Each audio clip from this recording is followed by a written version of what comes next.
calls are growing for plastic ban to be expanded in Jamaica to include other packaging containers that are creating serious health and environmental risk. It comes as scientists raise concerns about the presence of microplastics in the food we eat and the water we drink. The Jamaica Environment Trust, JET, said both the public and private sector have a role to play in finding better alternatives to plastics.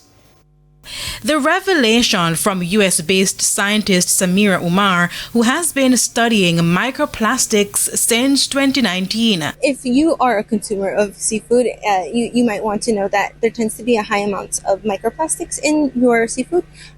So shrimp or like bottom feeders tend to have they tend to filter out a lot of microplastics out of water.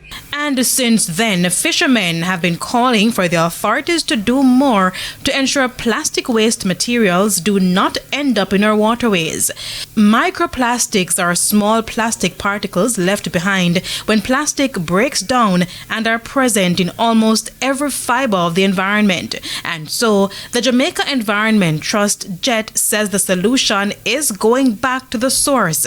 That is, finding better alternatives to plastics. Plastic is convenient, it's cheaper, and the problem is that these things are so cheap, they're so, there's that level of convenience, but we need to be looking at it in relation to the impact on our health, the impact on our environment, and stop thinking about it's just oh so convenient, right?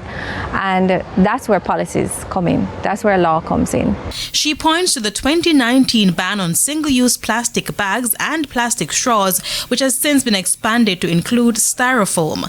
I think the plastic ban has been useful, but I think it does need to go a step further. Whenever, as national coordinators for International Coastal Cleanup Day, we get all the data from right around Jamaica, and we sit down and we analyze it, and the top one, number one item that is collected every year is plastic bottles. And on top of that, recycling is not as effective as we think. Only 9% of all recyclable material is in fact recycled globally, right? So while it can be a part of the solution, it should not be seen as the solution.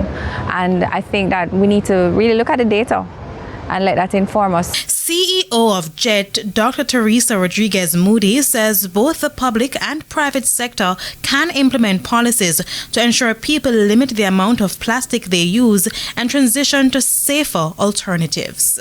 But then again, we need to look at the cost of these alternatives and make them more affordable.